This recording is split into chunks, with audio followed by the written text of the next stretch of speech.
कल आप सभी ने भगवान की आनंदमयी कथा का रसपान किया था। किस प्रकार से हमारे प्रभु ने लीला करते हुए और कंस का वध किया। तत्परांत किस प्रकार से हमारे प्रभु ने लीला करते हुए अपने गुरु के पुत्र को मृत जो हो गया था उसको वापस किया और किस प्रकार से मेरे प्रभु ने आज मैया रुक्मिणी के साथ में विवाह किया। सुखदेव जी कहते राजन, लिखा गया आहत्वा समरे कृष्णा प्रत्युहाचा रुक्मिणी कुंडिलनं च प्रवेक्ष्यामि सत्यवेदद ब्रवीमि वा। आज भगवान ने मैया रुक्मिणी से विवाह किया और जब विवाह किया तो मैया बड़े प्रसन्न हो गई कि आज मेरा विवाह प्रभु के साथ में हुआ। सखियों ने पूछा कि तुमने इनमें ऐसा क्या देखा जो इनको पत्र भेज दिया? तुम्हारे लिए एक से एक दूल्हा मिलता, फिर तुमने इनको क्यों चुना? मैया ने कहा कि यदि हमें दूल्हा मिलता, इस संसार में मिलता और इस संसार में ही छूट जाता। ऐसे बर को क्या बरूं जो रोज रोज मर जाए। बड़े कृष्ण मुरारी को बड़े जन्म सुफले हुई जाए। इस संसार के पतियों को क्या बरूं, क्या इनको दूल्हा बनाऊं जो रोज रोज मर जाए। ये मर जाएंगे, फिर विरह की पीड़ा में जलेंगे हम, और फिर हम भी मर जाएंगे। फिर पुनः जन्म होगा, पुनरपि जन्म पुनरपि मरणम। जन्म मरण बार बार होगा और ये प्रक्रिया हर बार दोहराई जाएगी। इसलिए हम एक बार में ही ऐसे दूल्हा को वरना चाहते हैं कि बड़े जन्म सफल हुई जाए। एक बार ही में वरमाला डालूं और मेरा जन्म सफल हो जाए। सुखदेव जी कहते राजन, आज मैया ने भगवान के गले में वरमाला डाली थी, अपने को धन्य समझ रही थी। आज विधि विधान से रीति रिवाज के साथ में मैया का विवाह आज भगवान के यहाँ पर हो रहा है और मैया का विवाह हुआ। प्रेम से मैया के साथ में भगवान रहने लगे। कहते हैं विवाह के बाद में भगवान के एक पुत्र हुआ। आज जब भगवान के पुत्र हुआ तो लिखा गया कि खष्टे ही जात मात्रम तो प्रद्युम्नं सूतिका ग्रहात् मम्मैक हस्तेति मुनिहत हतवान कालंतवरः खष्टे ही जात मात्रम तो। खष्ट माने कहते हैं संस्कृत में 6। छठवें दिन जब भैया के छोटे से बालक का संस्कार हो रहा था,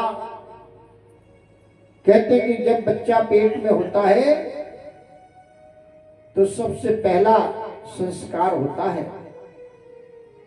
हमारे जीवन में इस शरीर के कितने संस्कार होते हैं? हमारे इस शरीर के 16 संस्कार होते हैं। माताएं इसलिए जो श्रृंगार करती हैं वो 16 प्रकार का करती हैं। हमारे इस शरीर का सबसे प्रथम संस्कार होता है तो वो होता है पेट के अंदर। जब बालक पेट में आता है और मालूम पड़ जाता है कि हाँ अब कोई नया जीव हमारे यहाँ पर आने वाला है, नया खिलौना आने वाला है जो परमात्मा भेज रहे हैं, तो हम सबसे पहला संस्कार करते हैं, वो होता है पुंसवन संस्कार। अब तो होता ही नहीं बहुत, लेकिन बहुत लोगों के यहाँ आज भी होता है पुंसवन संस्कार होता है ना। बिल्कुल। तो लोग जानते हैं कि पुंसवन संस्कार माँ के पेट में जब बालक होता है तब होता है। ये शरीर का पहला संस्कार है। जब बालक पैदा होता है फिर संस्कार होता है, छठी मनाई जाती है 6वें दिन। बालक की छठी मनानी चाहिए 5वें दिन और बेटी की छठी 6वें दिन। लेकिन किसी किसी के यहाँ 6वें दिन ही बालक और बेटी की छठी मनाई जाती है। क्यों? क्योंकि उनके यहाँ एक दुपरिया पुराण है कि हमारी अम्मा, हमारी सास, हमारे फलाने फलाने फलाने दादी से यही चला आ रहा है, तो हमें वो ही करना चाहिए जो हमारे पुरखा करते चले आए हैं, वो सही हो या गलत। क्योंकि उस पूजा में भगवान भी बुरा नहीं मानते हैं, क्योंकि वो एक आपके परिवार की पूजा हो गई, एक पुरखों की पूजा हो गई। उसको हम सब दोहराते रहते। देखो शादी में मंडप गढ़वाने जाते फिर मातृ पूजन होता है, तो सभी के यहाँ एक तरह से मातृ पूजन नहीं होता है। किसी के यहाँ गोबर की 16 मातृकाएं बनाई जाती हैं, किसी के यहाँ नहीं बनाई जाती हैं। किसी के यहाँ 16 मातृकाएं बनाकर के पत्तल में रख के उनका पूजन करा के, उनका नाम है गौरी पद्मा सची मेधा सावित्री विजया जया। 16 मातृकाएं गौरी पद्मा सची मेधा सावित्री विजया जया देवसेना सुदासाहा मातरो लोक मात्रा रिष्टि पुष्टि तथा तुष्टि आत्मा कुल देवता गणेश नादिका होता वृद्ध पूजा चखोडस। ये 16 मातृकाएं हमारे विवाह में सम्मिलित होने के लिए आती हैं, तभी हमने इनका नाम रखा है खोडस मातृका। मातृ पूजन में और किसी के यहाँ ये बना के पूजन करा करके पत्तल में लपेट करके और पुरखा वाले घड़े में डाल दी जाती हैं। ऐसा है। और किसी किसी के यहाँ सब क्या नहीं होता है, किसी किसी के यहाँ वो मातृकाएं पत्तल में लपेट करके और मंडप में बांध दी जाती हैं। किसी किसी के यहाँ वो मातृकाएं ले जा करके कोभर में रखी जाती हैं। जब पुरखों की मटकी जाती है तो मातृकाएं भी जाती कोभर में रखी जाती हैं। अब इतनी सारी बातें सबको मालूम नहीं होती, क्योंकि सबके यहाँ तो एक ही पूजा होती है, लेकिन पंडित जी जगह जगह कराते हैं। अरे पंडित जी ये आपने, मेरे यहाँ तो ऐसा होता है, पंडित जी जान गए 2 तरीके से होता है, तीसरी जगह गए नहीं मेरे यहाँ ऐसा होता है, 3 जान गए, जगह जगह अलग तरीके से करा रहे, इसलिए पंडित जी को सब पता है। अब पंडित जी जब अब जाते हैं, पुराने हो जाते तो पूछते भाई मात्रकाय बन गए, आप क्या क्या होता है? पंडित जी क्या होता, पूजा होगी? नहीं, ऐसा होता ऐसा होता ऐसा होता। आप क्या कैसा होता है? पंडित जी हमारे गोबर में रखी जाती। अच्छा, कहेगा पंडित जी ने मटकी में डलवा ली, तो पंडित जी कुछ आता ही नहीं है, कैसे पंडित जी हो, पूजा कैसे करा दी आपने? तो पूछ लेते हैं और फिर संस्कार वैसा करा देते हैं। आज इसी शरीर के 16 संस्कार होते हैं। प्रथम संस्कार पुंसवन और सबसे 16वां संस्कार, बीच के बहुत सारे संस्कार है, गोपवीत है, विवाह है, मुंडन है, छेदन है, बहुत सारे संस्कार मिलाकर के 12 होते, 16 होते हैं। और 16 संस्कार जब 15 पूरे हो जाते हैं तब 16वां संस्कार होता है।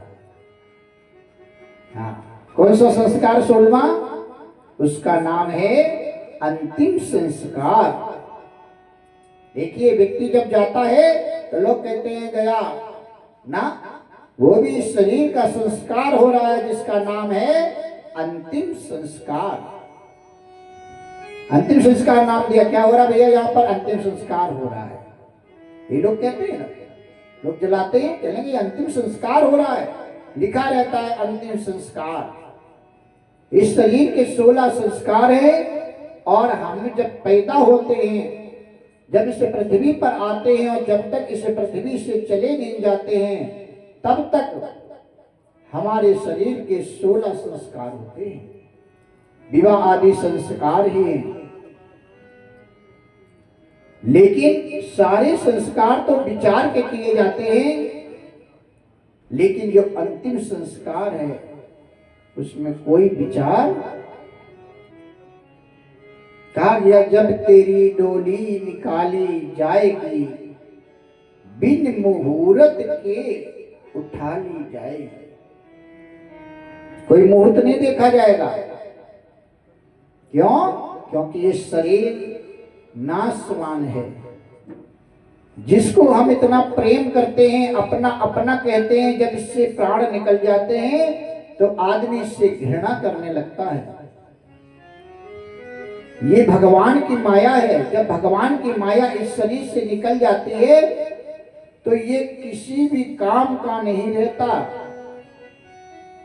यहां तक कि जिसको हम अपना अपना कहते, मेरा पति है, मेरा बेटा है, मेरी पत्नी है, मेरी माँ है, मेरे पिता हैं, जैसे ही भगवान की माया इस शरीर से निकलती है वो घृणित हो जाता है, और लोग कहते हैं जल्दी उठाओ, जल्दी उठाओ और इसको ले जाओ।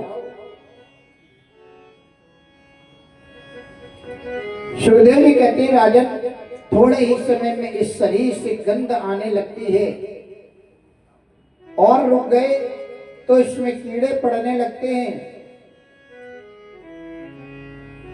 जब तक हमारे प्रभु का तेज, हमारे प्रभु की माया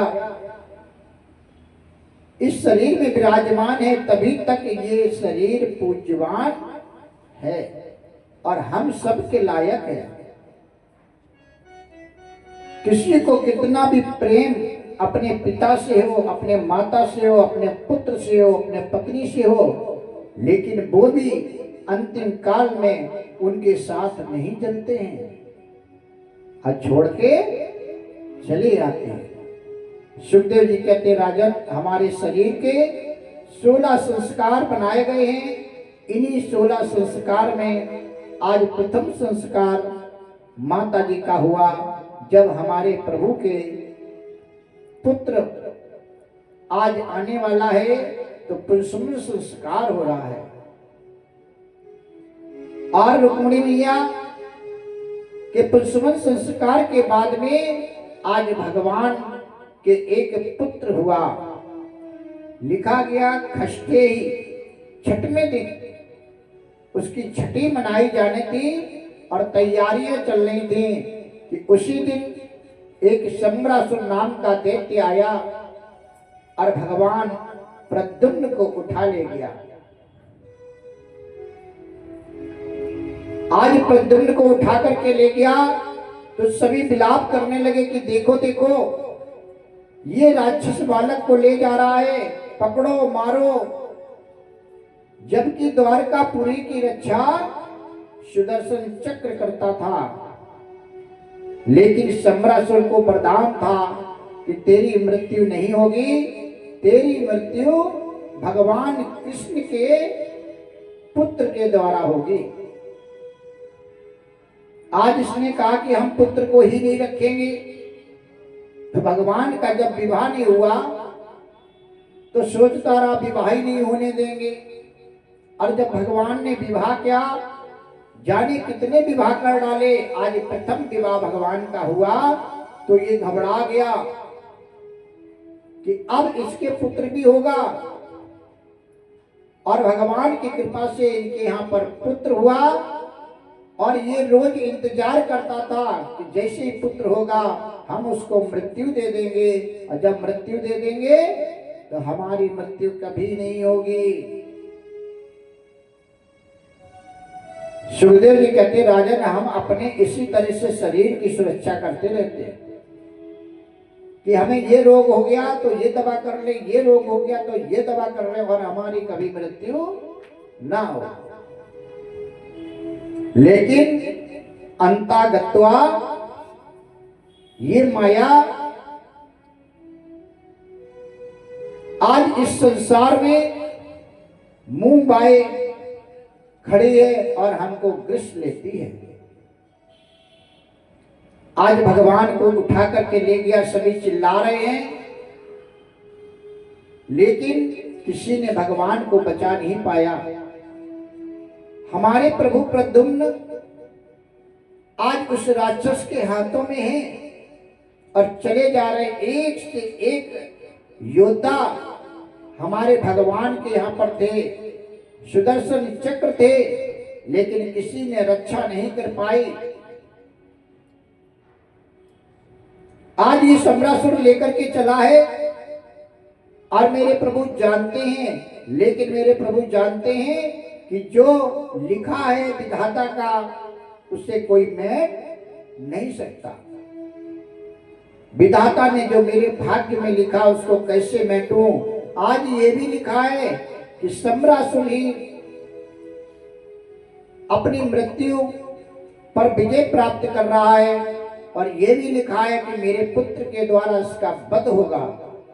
तो भगवान आज उसकी सुरक्षा नहीं कर रहे हैं। कहते कि जो समय चक्र है, यदि मैंने ये किया तो समय चक्र बदल जाएगा। आज रुक्मणी जी मूर्छित हो जाती हैं, गिर जाती हैं, और ये सम्रासुर प्रद्युम्न को लेकर के आकाश मार्ग से चला जाता है। आज नारद जी ने विचार किया कि यदि सम्रासुर ने प्रद्युम्न को मृत्यु दे दी तो ये संसार में जाने कितने उपद्रव करेगा। आज अपनी वीणा उठाई और सम्रासुर के पास में चल पड़े। श्रीमन नारायण नारायण नारायण, श्रीमन नारायण नारायण, श्रीमन नारायण श्रीमन नारायण, श्रीमन नारायण नारायण नारायण, नारायण नारायण नारायण, भजमन नारायण श्रीमन नारायण, श्रीमन नारायण श्रीमन नारायण, नारायण नारायण नारायण, नारायण नारायण।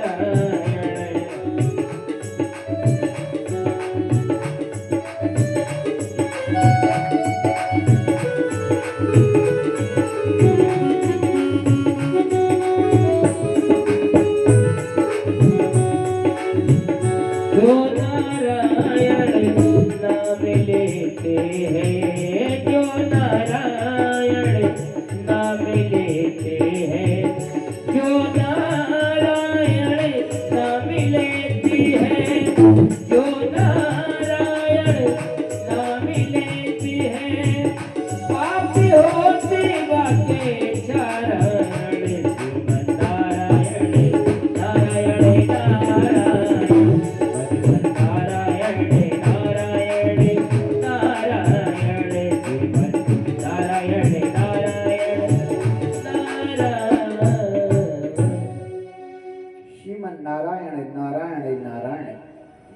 आज नारद जी भगवान का स्मरण करते हुए आए और सम्रासुर से कहने लगे, हे सम्रासुर, तुम बहुत मूर्ख हो। सम्रासुर ने कहा, क्यों? मैं विद्वान हूं, मैं बहुत इस माइंड में, दिमाग में इतना बल रखता हूं कि मेरे इस बल से हमारा पार कोई पार नहीं सकता। क्यों? कि देखिए, मैं अपनी मृत्यु को ले आया, यही मेरी मृत्यु है और इसको मैं समाप्त कर दूंगा और फिर मैं विजय, मुझे कोई नहीं मार सकता। आज नारायण ने कहा नारद जी से कि इसको थोड़ी सद्बुद्धि दो। आज नारद जी ने कहा कि हे सम्रासुर, इस संसार में, पृथ्वी में तुम्हारा बहुत बड़ा नाम है और यहां तक कि देवता भी तुमसे डरते हैं। क्यों? क्योंकि तुम बहुत बलवान हो और आज के बाद सभी तुम्हारी बेइज्जती करेंगे, तुमसे कोई नहीं डरेगा। क्यों? कहने लगे कि लोग कहेंगे, इतना बड़ा सम्रासुर, पृथ्वी पर विजय प्राप्त करने वाला और एक 6 दिन के बालक को मार रहा है। बताइए, इतना डर रहा था। सम्रासुर ने कहा, अरे ये मेरी मृत्यु है। तो कहने कोई बात नहीं, लेकिन तुम यदि इसको मारोगे तो तुम्हारा नाम बेकार हो जाएगा। फिर क्या करें? कहने लगे, अथाह सागर है ये अथाह सागर है, यहां से कोई बच सकता है? आज आकाश मार्ग से ही ले जा रहा था। नारद जी ने कहा, इसी सरोवर में फेंक दो।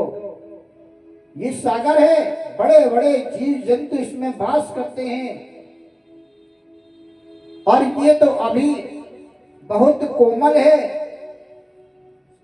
अगर कोई बड़ा जीव जंतु ने, छोटी छोटी मछलियां ने इसको खाया तो ये पता ही नहीं लगेगा कहां गया, और नहीं भी खाया तो अथाह गहराई है, डूब करके मर जाएगा। पहली बात तो इतने जीव जंतु रहते हैं कि कोई ना कोई इसका पान कर लेगा। सम्रासुर ने कहा कि बिल्कुल ठीक कहा। आज आकाश मार्ग से बीचों बीच समुद्र में गया और इस बालक को समुद्र में छोड़ दिया। आज जब समुद्र में छोड़ दिया, छोड़ करके चला आया, बालक नीचे आया। उसी समय एक मछली ने श्वास लेने के लिए जल के ऊपर छलांग लगाई। कहते कि जितने जीव जंतु समंदर में रहते हैं, जल में रहते हैं, उनको कभी ना कभी ऊपर आना ही पड़ता है। क्यों? श्वास लेने के लिए। जल के अंदर भी ऑक्सीजन होती है, लेकिन फिर भी ऊपर की ऑक्सीजन लेने के लिए उनको कभी ना कभी आना ही पड़ता। कोई 1 दिन में आता है, कोई 10 दिन में आता है, कोई 1 महीने में आता है, कोई 10 महीने में आता है, लेकिन आते सभी हैं। यदि ये वातावरण की ऑक्सीजन जिसको नहीं मिलेगी, उसकी मृत्यु निश्चित है। वो जलचर जीव है, जल में अधिक दिनों तक जीवित रह सकते हैं, लेकिन बिना ऑक्सीजन के नहीं। मछलियां भी, बड़ी बड़ी दरियाई घोड़े बड़े बड़े पानी में बने रहते हैं, लेकिन वो एक बार आकर के ऊपर की सांस को लेते हैं। बंदर को देखा होगा, खाता है और यहां पर रखता जाता है। हम आप रख सकते हैं? और फिर धीरे धीरे खाता रहता। ऊंट को देखिए, पानी को पीते हैं और अपनी थैली में पानी को जमा कर लेते हैं, फिर 10 दिन, 15 दिन, महीने भर को पीते रहे, थोड़ा थोड़ा जीने के लिए। इसी प्रकार से जीव जंतु भी श्वास लेते हैं। एक मछली ने श्वास लेने के लिए उस जल के ऊपर छलांग लगाई और अपने मुंह को फैलाया प्रद्युम्न को इसने छोड़ा और मछली का मुंह खुला था। आज प्रद्युम्न इसी मछली के मुख में चले गए। कहते हैं जिसको मेरे प्रभु जीवन दान देते हैं उसको कौन मार सकता है। आज मेरे प्रभु ने प्रद्युम्न की रक्षा की, इस मछली ने उसको निगल लिया। आज पानी में चली गई, मछुआरों ने मछली को पकड़ा और यही मछली पकड़ में आ गई। मछली विशाल थी। आज जब पकड़ी गई तो मछुआरे ने विचार किया कि इस मछली को हम बेचेंगे तो हमको थोड़े पैसे मिलेंगे, लेकिन यदि मैंने इसको भेंट अपने राजा को दे दिया, वो तो राक्षस था, राक्षस कुल का था, मांसाहार करता था, वो प्रसन्न हो जाएंगे, पता नहीं हमें क्या दे दे। आज मछली लेकर के गया, राजा के दरबार सम्रासुर के यहाँ पहुंचा और कहने लगा कि भगवान हम एक आपके लिए भेंट लाए हैं। अच्छा क्या भेंट है? मछली को दिखाया।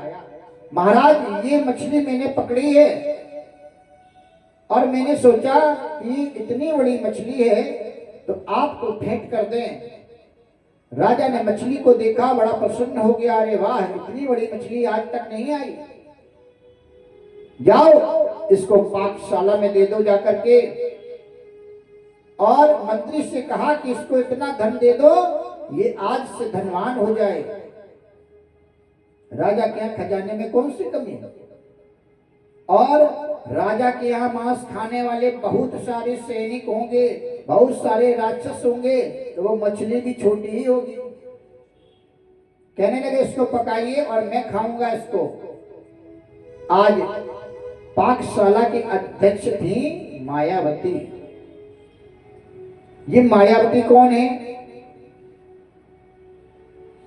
कहते हैं कि जो प्रद्युम्न है वो कामदेव के स्वरूप है। कामदेव ने भगवान के यहाँ पर जन्म लिया। आज ऐसे ही आप समझ लीजिए कि जिसका पुत्र कामदेव हो उसको काम कैसे सताएगा, बताइए। लोग कहते हैं कि मेरे भगवान भोगी थे, भोगी नहीं थे, वो योगी थे। क्यों? वो कामदेव के भी बाप थे, बताइए थे कि नहीं? कामदेव के भी बाप थे। लोग कहते तुम तो हमारे बाप हो, तो बताइए कामदेव के बाप कौन होंगे? जो कामदेव से भी ऊपर होंगे। एक समय की बात है कि भगवान भोलेनाथ के पुत्र के द्वारा एक दैत्य का वध होना था और उस दैत्य का जब वध नहीं हो पाया तो लोगों ने कहा कि भगवान भोलेनाथ का जब विवाह होगा तब तो वध होगा, पुत्र होगा। तो कह रहे हैं का विवाह कराओ, लेकिन 10,000 वर्षों तक समाधि लगाए बैठे। तो लोगों ने कहा इनको जगाओ, नहीं तो सारा संसार मार करके ये खत्म कर देगा। आज भोलेनाथ को कहा गया कि तुम जगाओ, तुम जगाओ, तुम जगाओ, किसी की भी हिम्मत नहीं पड़ी।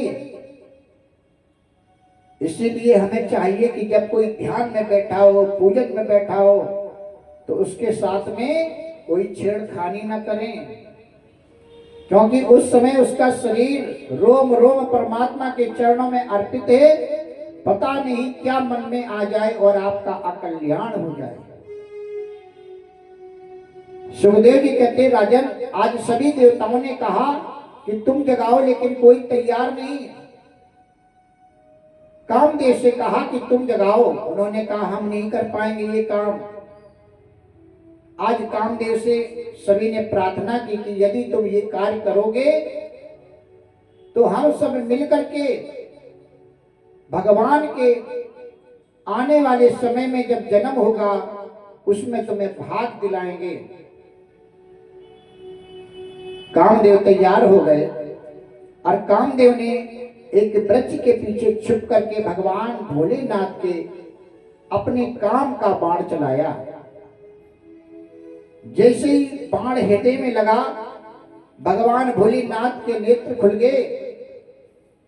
जैसे ही नेत्र खुले, भगवान भोलेनाथ को क्रोध आया कि मेरे प्रभु की शरण में मैं था और मुझे जगाया किसने है। आज भगवान भोलेनाथ का तीसरा नेत्र खुल गया और जब तीसरा नेत्र खुला तो उससे एक ज्वाला निकली और कामदेव को जला करके भस्म। जैसे कामदेव जल करके भस्म हुए, आज इनकी पत्नी रति भगवान भोलेनाथ के चरणों में गिर गई और कहने लगी, प्रभु अब मेरा क्या होगा, मैंने तो इस संसार के लिए अपने पति का बलिदान कर दिया और यदि काम समाप्त हो गया तो इस संसार में अब कोई सृष्टि नहीं होगी। अब प्रभु मैं कहां जाऊं। भगवान भोलेनाथ ने कहा, चिंता मत करो, इन्होंने संसार के लिए अपना बलिदान दिया है, ये हमारे प्रभु के भी पुत्र बनेंगे। आज आशीर्वाद दे दिया कि जाओ, भगवान कृष्ण का जब जन्म होगा तो इनके पुत्र बनेंगे और तुम्हें पति के रूप में प्राप्त होंगे। इधर भगवान भोलेनाथ की प्रार्थना, सम्रासुर ने की, तपस्या की और सम्रासुर ने कहा कि हे प्रभु हमें वरदान दो। भगवान भोलेनाथ ने कहा वरदान मांगो। सम्रासुर ने कहा कि प्रभु हमें ऐसा वरदान दो कि रति हमारी पत्नी बन जाए। भगवान भोलेनाथ ने तथास्तु कहा और वरदान दे दिया। आज वरदान पाकर के सम्रासुर प्रसन्न हो गया। रति आकर के फिर चरणों में गिर गई भगवान भोलेनाथ के कि प्रभु आपने ये क्या किया। एक तो हमारे पति इस संसार को छोड़ करके चले गए, दूसरे आपने इस सम्रासुर को वरदान दे दिया कि हम पत्नी के रूप में मिलेंगे। आज रति रोने लगी। भगवान भोलेनाथ ने कहा देवी तुम चिंता मत करो। कहते कि वरदान में कुछ ना कुछ छुपा रहता है। आज भगवान भोलेनाथ ने कहा देवी हम तुम्हें मोहिनी मंत्र का आज ज्ञान देंगे और उस मोहिनी मंत्र से तुम सम्रासुर को अपने बस में कर लेना। वो तुमको पत्नी के रूप में ले तो जाएगा लेकिन कभी तुम्हें पत्नी के रूप में देखेगा नहीं। आज भगवान भोलेनाथ ने मोहिनी मंत्र आज रति को दिया और रति सम्रासुर के साथ में पत्नी के जगह पर चली गई। आज सम्रासुर उसको ले गया और वहां पर रति ने आज सम्रासुर को मोहिनी मंत्र से अपने बस में कर लिया। जब बस में कर लिया तो सम्रासुर ने यहाँ पर लाकर के इसको अपने पाकशाला की अध्यक्ष बना दिया कि जाओ तुम्हारा काम है भोजन व्यवस्था देखना। तब से रति भोजन व्यवस्था देख रही है। आज यहाँ पर इसका नाम मायावती रखा गया क्योंकि ये माया जानती थी और उसी माया से सम्रासुर को अपने बस में किया था और सम्रासुर भी मायावी था। आज वो मछली इनको दे दी गई। कहते हैं मेरे प्रभु जब कोई घटना घटित होती है तो कोई ना कोई ऐसे उपाय बनाते हैं, ऐसे कार्य करते हैं कि वो कार्य हो जाता है। कभी कोई गया और कोई घटना घटित हो कह रहे बस 1 मिनट और ना जाते, 1 मिनट यदि रह जाते तो ऐसा ना होता। तो कैसे ना होता, क्योंकि जो लिख गया है वो उसी पल में प्रलय होएगी। बहुरी करोगे, बहुर माने काज काम, बहुत सारे जो काम तुम्हारे पड़े हैं कब करोगे, क्योंकि प्रलय तो एक निमिष मात्र में हो जाएगी। आज सम्रासुर ने मछली दे दी, जाओ उसको काटो और बनाओ। आज ये मछली लेकर के चली गई, मछली काटी गई और जैसे मछली काटी तो उसके पेट में एक छोटा सा बालक निकला। जाको राके साइया मार सके ना कोई। चाहे संसार वैरी हो जाए, लेकिन यदि प्रभु हमारी रक्षा कर रहे हैं तो कुछ भी नहीं हो सकता है। हम जब छोटे थे तब सुना था, भरतना में रहते थे, वहां पर एक बालक ट्रेन के नीचे गिर गया चढ़ने में, और पटरी के बीच में ट्रेन चल दी, पूरी ट्रेन निकल गई और बालक को कुछ नहीं हुआ। ये मेरे प्रभु की कृपा। जबकि वो थोड़ा सा भी इधर उधर हो जाता, लीला समाप्त। हमने अभी पढ़ा था, पढ़ाई भी करते हैं, तो हमने पढ़ा था कि 16,000 फुट की ऊपर जाकर के हेलीकॉप्टर से एक विदेशी कूदा, क्योंकि वो कूदने का काम करता था। और जब वो 16,000 फुट के ऊपर से कूदा और बीच में उसने पैराशूट खोला, लेकिन पैराशूट नहीं खुला। बहुत प्रयास किया, पैराशूट नहीं खुला। आज जब कूदा था तो वृक्षों से टकराता हुआ नीचे आया, और जब पृथ्वी पर गिरा तो वो जीवित था। बताओ, एक मंजिल से लोग गिर के मर जाते हैं, 16,000 फुट की ऊंचाई से। उसका क्या हुआ? हमारे शरीर में 3 जोड़ होते हैं रीढ़ की हड्डी में, एल करके, ये तीनों टूट गए। अब इसने सोचा, मैंने तो इतना बड़ा सोचा था कि मैं ये करूंगा वो करूंगा, लेकिन अब मैं किसी काम का नहीं हूं। इसने इलाज करवाया, भगवान की कृपा हुई और इसकी तीनों हड्डी जुड़ गई, और इसने माउंट एवरेस्ट फतेह किया। बताइए, 16,000 फुट की ऊंचाई से गिरने के बाद भी जीवित बच गया, हड्डियां टूटने के बाद भी। रीढ़ की हड्डी टूटने के बाद आदमी चल नहीं सकता कभी जीवन में, और माउंट एवरेस्ट फतेह किया। ये क्या है? ये मेरे प्रभु की कृपा है, दया है, कि जिसको हमारे भगवान ने, मेरे प्रभु ने रच रखा है कि तुम्हारी मृत्यु नहीं होगी, तो उसको कोई मार नहीं सकता। आज सम्रासुर के लिए आज सुंदर वो मछली काट करके बनाने जा रही है। बालक निकला, देखा, मायावती सब जानती थी। आज उस बालक को ले लिया और सम्रासुर को नहीं बताया। धीरे धीरे उसका पालन पोषण करने लगी। इधर बालक बड़ा हो गया। एक दिन उस बालक ने अपनी मां से पूछा, खूब सेवा करते, कि हे मां, मुझे ये बता कि तुम मेरी सेवा तो बहुत करती है, माता जैसी सेवा करती है, लेकिन मुझ में जो ज्ञान रखती है, मुझ में जो भाव रखती है, वो एक पत्नी का रखती है, ऐसा क्यों? आज रति ने अपनी मोहिनी विद्या से, जो भगवान भोलेनाथ ने दी थी, आज इनको इनके ऊपर चलाई, और इनको अपना सब कुछ ध्यान आ गया कि मैं कामदेव हूं।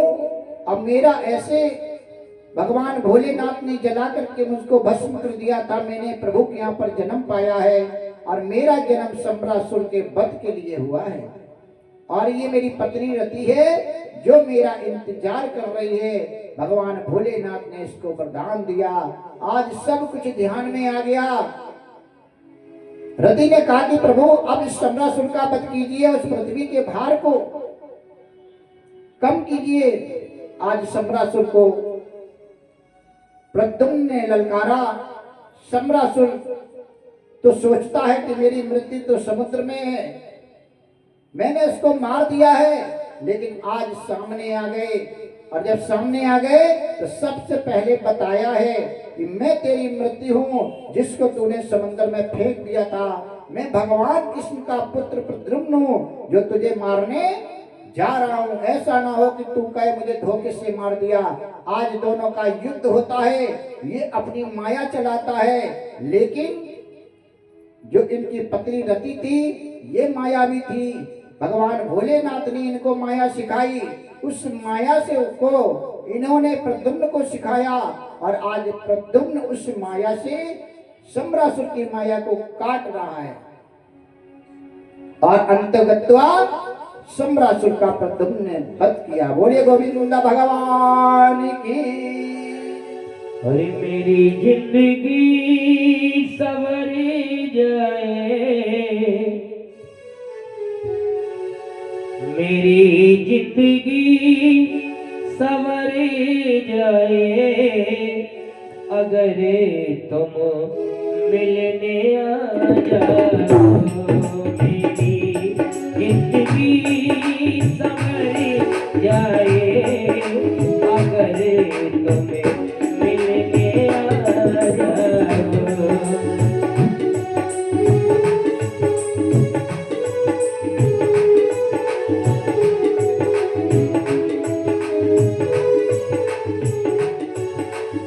मेरी जिंदगी सवर जाए, अगर तुम मिलने आ जाओ। श्यामी तुम्हें मिलने आ जाओ। तमन्ना फिर मचल जाए, तमन्ना फिर मचल जाए,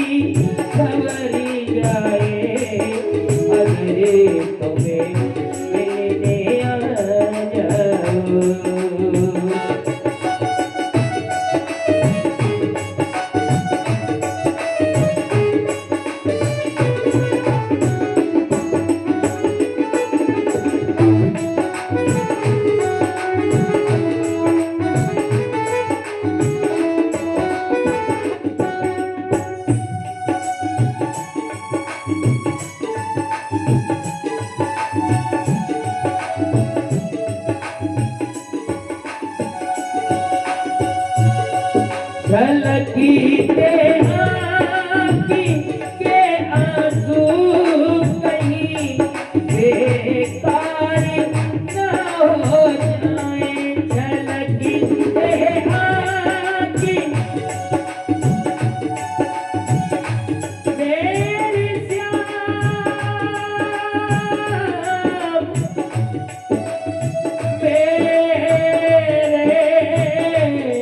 श्याम, झलकी से आँखी के आंसू कहीं बेकार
तुम्हें मिलने आ जाओ तमन्ना फिर मचली जाए तमन्ना फिर मचली जाए अगर तुम मिलने आ जाओ तमन्ना फिर मचली जाए अगर तुम्हें मिलने आ जाओ श्यामे तुम्हें मिलने आ जाओ कृष्ण जी तुम्हें मिलने आ जाओ। भगवान की आज भगवान ने शंबरासुर का वध किया और इस पृथ्वी के भार को उतारा। आज शंबरासुर का वध करने के बाद में मेरे प्रभु प्रद्युम्न आज मैया के पास में पहुंचते हैं और रुक्मणी जी के पास में पहुंचते भगवान बताते हैं रुक्मणी ये तुम्हारा वही पुत्र है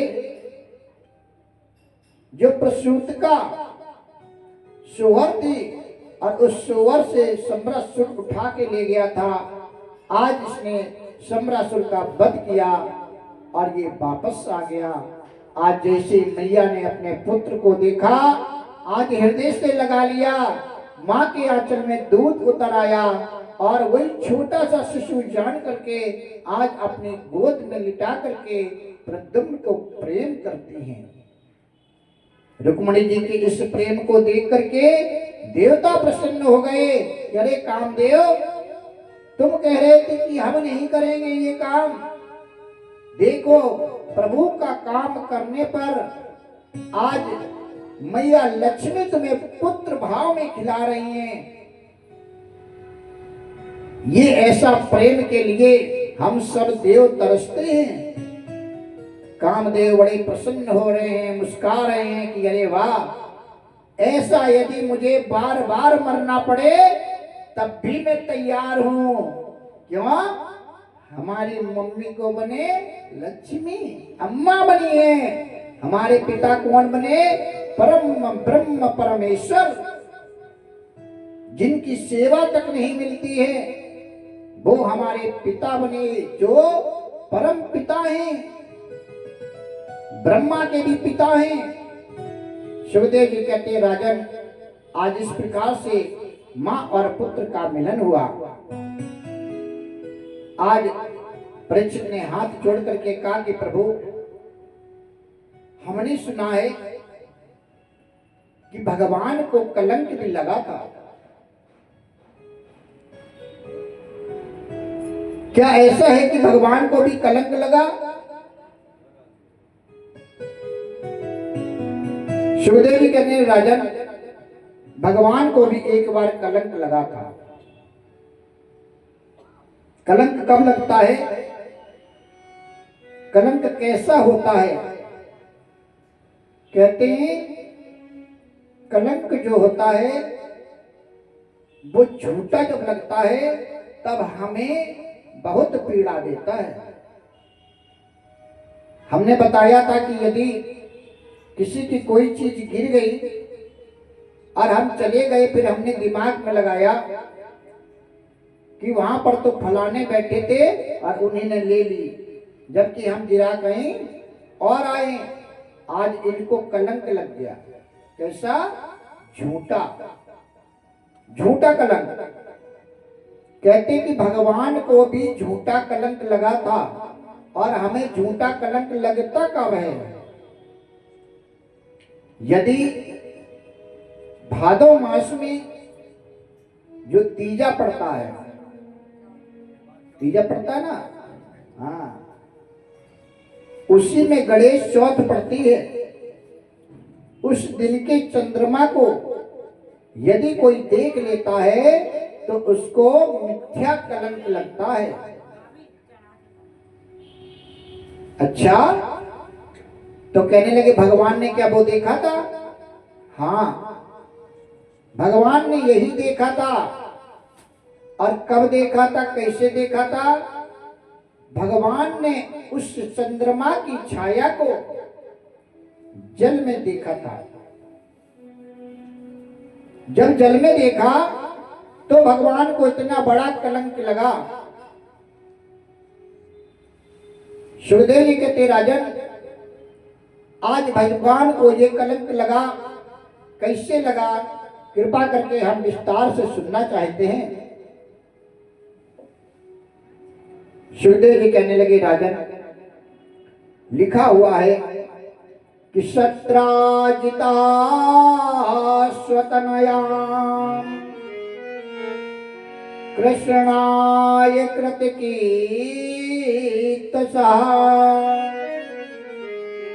स्मन्तकेन मणिना स्वयमुद्यम दत्तवान।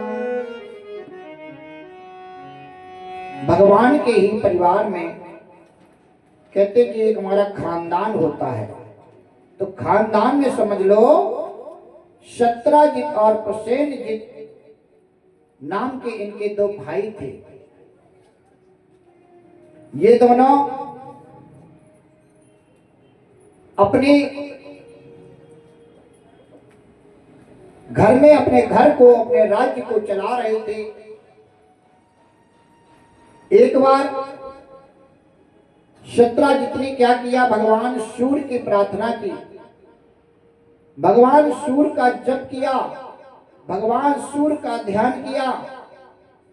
और जब भगवान का ध्यान किया तो भगवान सूर्य ने इनको दर्शन दिए। आज दर्शन दिए, यही सूर्य सहस्त्रांशो तेजो राशि जगत्पते अनकंपे मां भक्त्या गृहणार्घ दिवाकरः।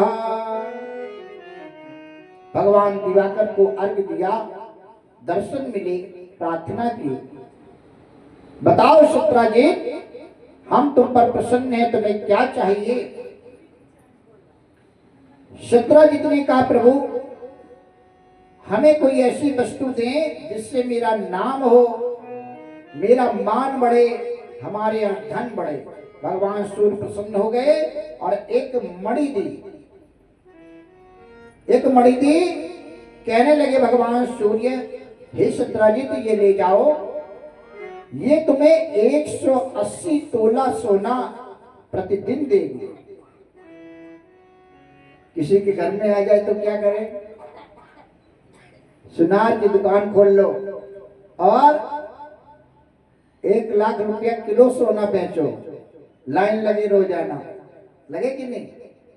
ऐसे ही एक पारस मणि होती है, हमने सुना है ऐसा कि वो नेपाल के पास है, सुना है, पक्का पता नहीं है ना। ऐसा सुना है कि पारस मणि नेपाल के पास है, और ऐसा भी सुना कि नेपाल में सोना भी सस्ता है। हम गए नहीं हैं, जाना चाहते हैं, नहीं सस्ता नहीं है, हाँ? पारस मणि तो है ना, है ना। और अब उस पर कुछ ऐसी बंदिश लगी है कि कुछ इतना ही सोना आप इससे बना सकते हैं। वहां के राजा ने कह रखा है। अब तो राजा कहीं नहीं, हमारे सामने रहे हैं, हमारे सामने ही नेपाल के राजा की सत्ता गई, वो खूब ध्यान है। कहते हैं कि वो पारस मणि भी क्या करती है, स्वर्ण देती है। और ये शत्राजित की जो मणि थी, हो सकता है यही मणि हो, भगवान सूर्य ने दी थी। आज हमारे पास जाने कितना, यहाँ से ये जितने भी रत्न हैं वो कहां पर हुए? हमारे भारत में। भगवान ने जन्म कहां लिया? हमारे भारत में। आप समझ लीजिए, सारे रत्न चुरा चुरा करके, है ना, यहां से लोग कहीं ले गए, कहीं ले गए, यहाँ तक कि पहाड़ तक लिए जा रहे हैं। भगवान भोलेनाथ तपस्या कर रहे, वो भी खींच लिया चीन ने। सत्य है ना, ये मेरा। लेकिन हम धन्य हैं जहां हमारे प्रभु ने जन्म लिया और हमने भी वहीं पर जन्म पाया। हमारा भारत धन्य है और हम धन्य हैं, और सबसे धन्य हमें जो हम अपने प्रभु के चरित्रों का वर्णन कर रहे हैं, उनकी चरणों की सेवा कर रहे हैं। सुखदेव जी कहते राजन, आज ये मणि गले में पहन करके सत्राजित घूम रहा था तो ऐसा लगता था कि दूसरे सूर्य भगवान निकल आए हों, सभी इनको प्रणाम करते। भगवान ने देखा और भगवान कृष्ण ने कहा, सत्राजित तुम हमारे भाई हो, ये मणि हमें दे दो। क्यों? क्योंकि भगवान जानते थे कि इस मणि के लालच में कोई तुम्हें मार ना दे। सत्राजित ने तो विचार किया कि नहीं, ये लालच में मणि मांग रहे हैं, तो आज भगवान को इनकार कर दिया और कहने लगे नहीं, ये मणि हम आपको नहीं देंगे। आज सुखदेव जी कहते राजन, सत्राजित वो मणि को पहन करके विचरने लगा। भगवान अपने घर को चले आए। एक समय की बात है कि इनके भाई प्रसेन बिना पूछे बताए उस मणि को पहन करके जंगल में शिकार खेलने के लिए गए। और जब शिकार खेलने के लिए गए तो रास्ते में क्या हुआ, जंगल में एक शेर ने इनका वध कर दिया और वो मणि ले ली। जैसे ही शेर वो मणि लेकर के चला, वैसे ऋक्षराज आ गए। ऋक्षराज कौन है? जामवंत जी। ये रामायण काल से अभी तक जीवित थे, क्योंकि मेरे प्रभु ने इनको वरदान दिया था कि तुम तब तक नहीं मरोगे जब तक हम तुम्हारे हाथों की खुजली न मिटा दें। सत्य है ना? क्योंकि जब रामायण काल में राम का युद्ध खत्म हो गया, रावण वाला तो बोले प्रभु युद्ध खत्म। भगवान ने कहा अरे बहुत जल्दी हो गया, अबे तो हमारे हाथों की खुजली भी नहीं मिटी। भगवान ने कहा अब खुजली मिट नहीं पाएगी, तुम्हारी खुजली हम ही मिटा पाएंगे, क्योंकि जो कोई नहीं कर सकता है वो सिर्फ मैं कर सकता हूं। भगवान ने कहा जाओ, आने वाले समय में हम तुम्हारी खुजली मिटाएंगे, और आशीर्वाद दे दिया कि जाओ जाम मंदिर तुम जियोगे। अभी तो उन्होंने कहा प्रभु हम जीना नहीं चाहते हैं, क्योंकि जिसने अभिमान किया हमारे प्रभु अपने मन में रख लेते हैं कि अब तुम्हें इसका फल देंगे। हनुमान जी तक को दिया। हनुमान जी ने भी अभिमान कर लिया था कि जाओ शिव जी के यहाँ से शिवलिंग ले आओ, रामेश्वर में स्थापना करनी है। लेने अरे हमने इतना कर दिया, वो पर्वत ले आए लक्ष्मण के लिए, फलाना कर दिया, लंका चले गए। प्रभु ये कार्य मैं अच्छे से कर लूंगा। भगवान ने कहा जाओ। शिवलिंग लेके आए, कहने मुहूर्त ना बीते, और मुहूर्त बीत गया, शिवलिंग नहीं ला पाए। और जब लेके आए तब तक उन्होंने बालू का शिवलिंग बनाकर स्थापना कर दी। हनुमान जी आए, बड़े दुखी हुए, प्रभाने लगे, कहने लगे प्रभाव नहीं,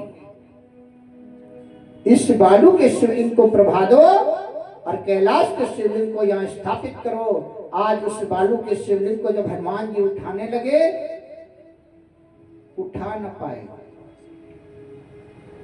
जान गए कि अभिमान हमको हुआ, मेरे प्रभु ने चूर किया, चरणों में गिर गए। आज यही अभिमान जिसको हुआ है, सुदर्शन चक्र को भी हुआ है, और भगवान जिन पे सवार होते हैं गणराज, उनको भी हुआ कि अरे भगवान ये क्या दुनिया, हम भगवान को उठाते हैं, भगवान हमारे ऊपर बैठते हैं, हम बड़े। भगवान ने उनको भी नीचा दिखाया, सुदर्शन चक्र को भी नीचा दिखाया। अभिमान भगवान किसी का नहीं रखते हैं। आज इनको भी अभिमान हुआ और भगवान ने इनसे भी कहा कि आने वाले समय में तुम्हारी खुजली मिट जाएगी। ये जामवंत जी यहाँ आ गए और शेर को मार करके वो मणि ले ली। आज वो मणि लेकर के कहाँ रहते हैं? कंदराओं में।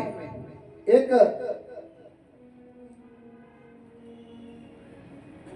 दो पहाड़ को काट करके बीच में एक सुरंग बनाई जाती है, उसमें रहते हैं। आज उसमें प्रवेश कर जाते हैं। इधर भगवान को कलंक लगता तो भगवान ढूंढने के लिए जाते हैं प्रसेनजीत को और कहते हैं कि मैं अपना ये कलंक मिटाऊंगा। जब जाते हैं तो घोड़े के पीछे पीछे, घोड़े के कदम खत्म हो जाते तो शेर के कदम के पीछे पीछे, शेर के कदम खत्म होते हैं तो रीछ राज के कदम के पीछे पीछे देखते हैं कि वो एक सुरंग में प्रवेश कर गए। आज भगवान के साथ में कुछ लोग भी होते हैं। क्यों? यदि अकेले होते तो कोई बात बना देते। आज वो लोग भी साथ में। भगवान ने कहा कि मैं सुरंग के अंदर जा रहा हूं, तुम सब लोग यहीं ठहरो और जहां पर ये कदम खत्म हुए हैं मैं देखता हूं कि अंदर कौन है। मोहन बोले भैया ठहरो, मैं गुफा के अंदर जाता हूँ, अमर का पता लगा करके मैं शीघ्र लौट के आता हूँ।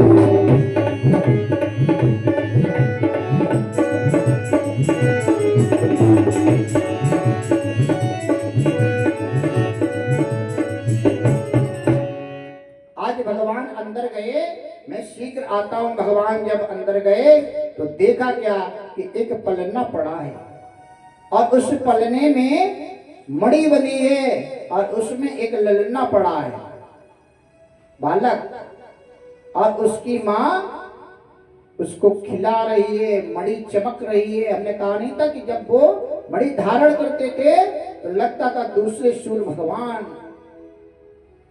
आज उस गुफा में रोशनी हुई और उस गुफा में जब रोशनी हुई तो भगवान उधरी को चले और देखा, गुफा के अंदर जाकर के देखा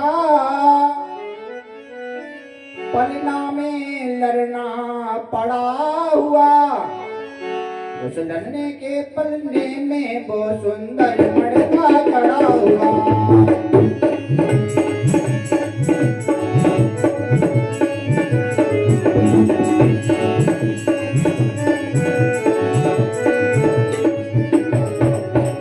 आज देखा कि सुंदर मणि उस पलने में जड़ी है और उसकी मां खिला रही है। आज भगवान ने वो मणि लेनी चाहिए। जैसे ही मणि लेनी चाहिए आज बच्चा चीखा, उसकी मां चिल्लाई, जैसे चिल्लाई आज जामवंत जी आ गए और भगवान को देखा। जामवंत जी ने पहचान नहीं पाए। आज कहने लगे, तुम किम कौन हो? कहने लगे, मैं ये मणि लेने के लिए आया हूं। नहीं, ये मणि तुम्हें नहीं मिल सकती है। क्यों?